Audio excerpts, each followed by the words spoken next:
On August 29th, 1896, a 16-year-old boy, S. Venkatraman, left his home in Madurai for Tiruvannamalai. He did not inform anyone at home.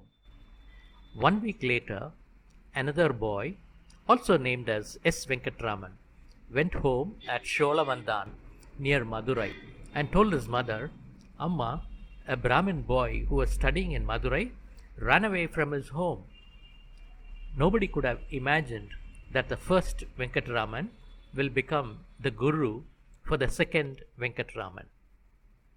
22 years later, in 1918, these two Venkatramans, met at Tiruvannamalai. In the meantime, the runaway boy became the sage and the teacher, Sri Ramana Maharshi. The other Venkatraman, or Munagala Venkatramaya, became a college teacher and a researcher in chemistry. Eventually, the grace of Arunachala brought Venkatramaya to live with Sri Ramana Maharshi at Tiruvannamalai from 1933 to 1950.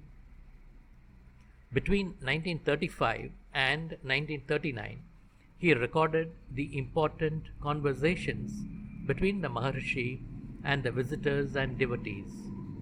He was blessed to become one of the most famous scribes for Sri Ramana Maharshi after publishing his notes as Talks with Sri Ramana Maharshi.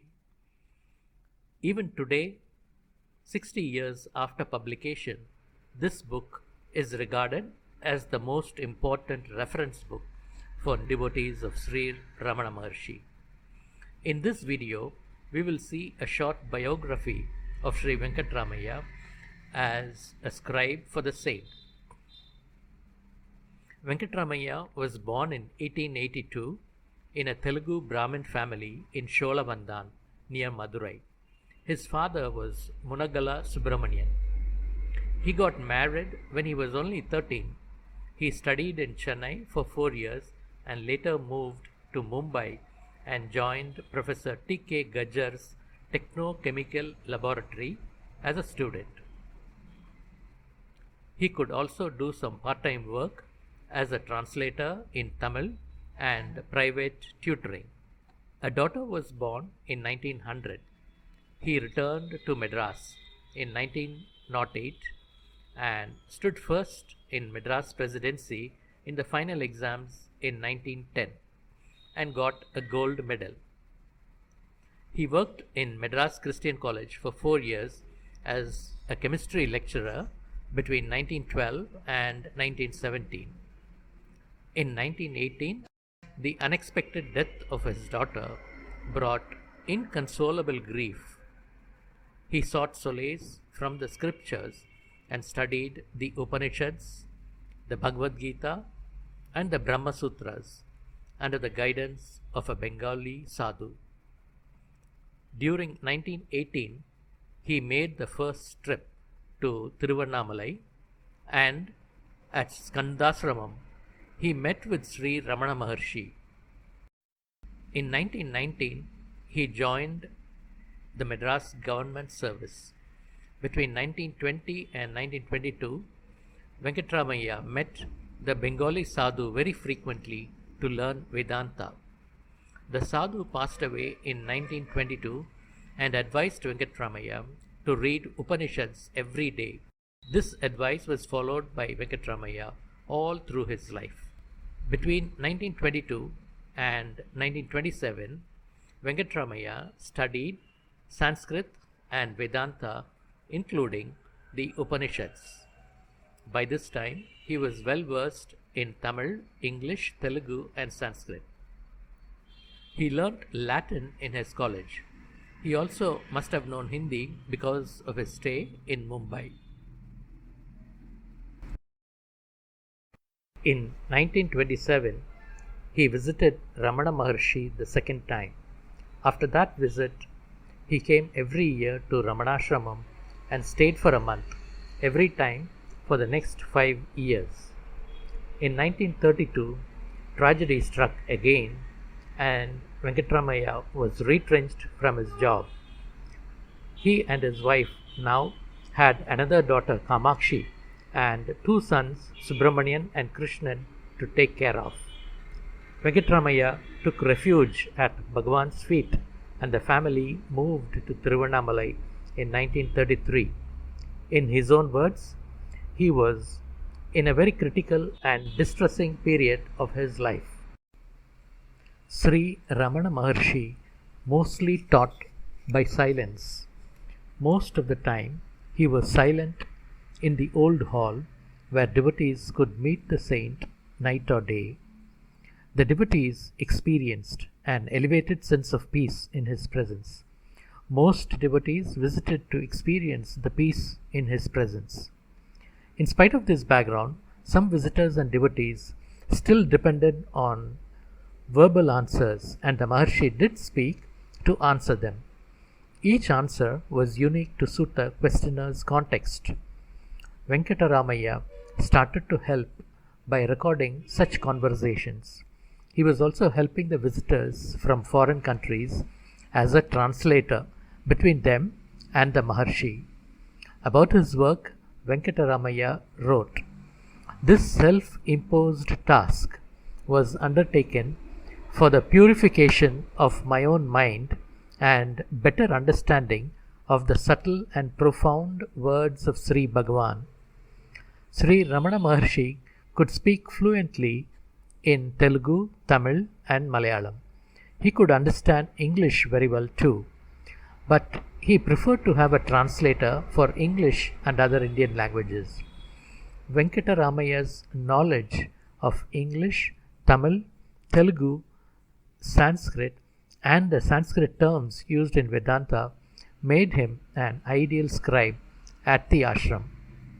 Going by his book, the first talk was recorded on 15th May 1935 and the last talk recorded was 1st April 1939 by Venkataramaya.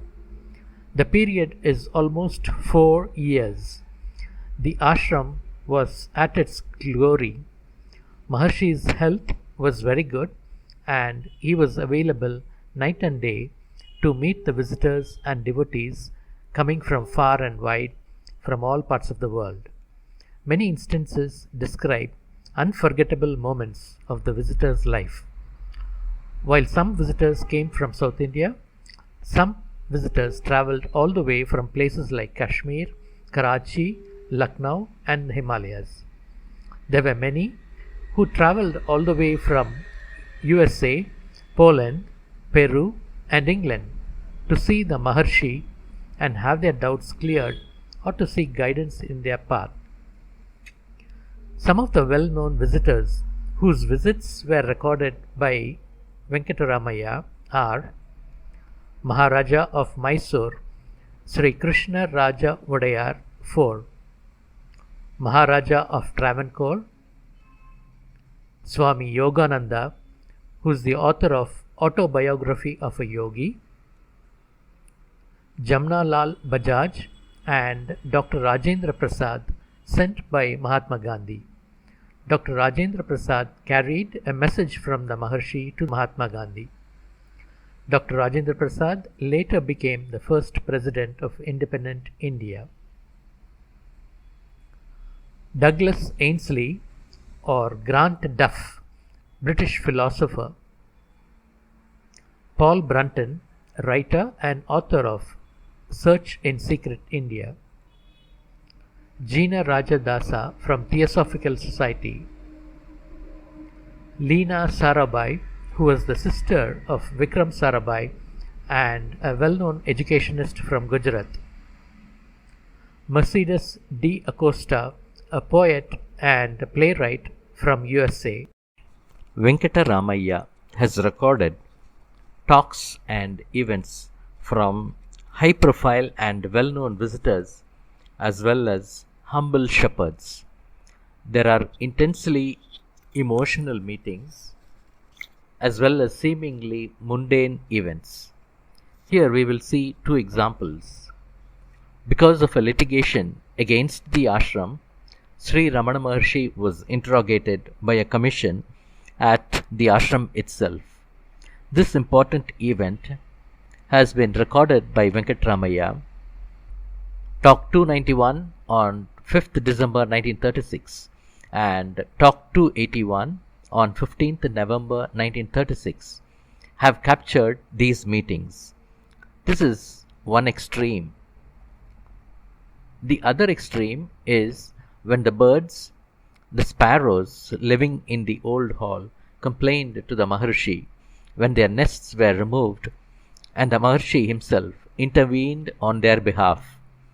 Venkatramaya captures this moment with his beautiful description in talk number 640. The second daughter of Venkatramaya was Kamakshi.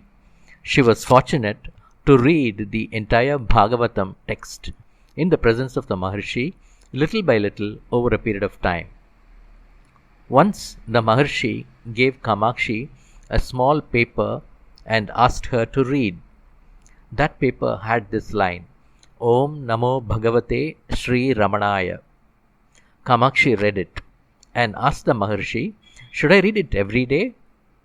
Maharshi replied, always. This incident was kept a secret by both Venkatramaya and Kamakshi, and only in 1973 Kamakshi revealed it to all other devotees. Maharshi never gave initiation or mantra upadesam to any devotee. This may be one of the few incidents when Maharshi indicated the mantra to be chanted for his devotee. From the replies of Sri Ramana Maharshi to the questions of his devotees, we see that his answers were condensed and sized perfectly. They were not too lengthy nor too short. Venkatramaya was able to capture that spirit by choosing the appropriate English words and phrases.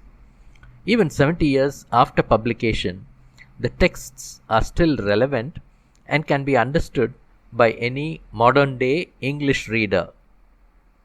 We don't need a dictionary by our side to understand what Venkatramaya has translated. Venkatramaya does not show off by using a high standard of English.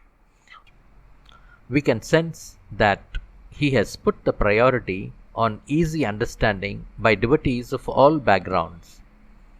Good examples of his translation skill. Devotee, is not guidance from Guru necessary? Maharshi, are you apart from Guru?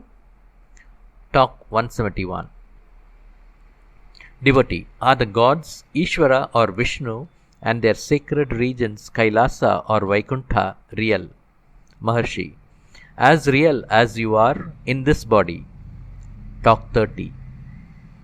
Maharshi, there is no difference in the Samadhi state or the Jnana of the Jnanis. The classification is only from the standpoint of the observer. Talk 256.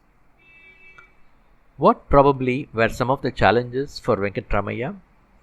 Translation and copying cannot be done at the same time. So, he must have wrote many things from his memory. There were no tape recorders or any sound recorders at that time at Ramanashramam. Often, Sri Bhagwan had to be asked to wait while his words were conveyed to the anxious listener. Sometimes, when replies were in Malayalam or in a language that Venkatramaya did not know, he had to rely on someone else to get the conversation in writing. Who verified the translations of Venkatramaya? It was Sri Ramana Maharshi himself.